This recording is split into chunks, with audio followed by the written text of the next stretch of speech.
বন্ধুরা, আপনারা এখন দেখছেন মেকং নদী।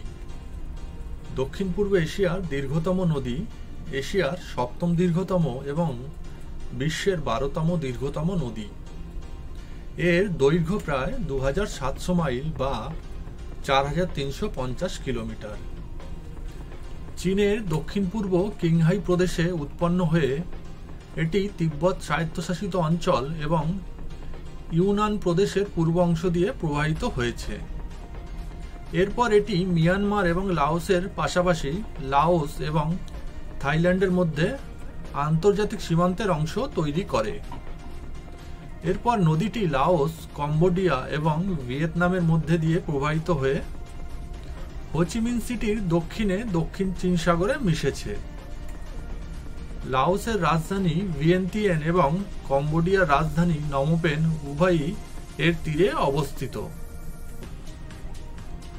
মেকং নদীর নিষ্কাশন প্রবাহে যে 4টি দেশ অতিক্রম করে, লাওস, থাইল্যান্ড, কম্বোডিয়া এবং ভিয়েতনাম এর মধ্যে অবস্থিত।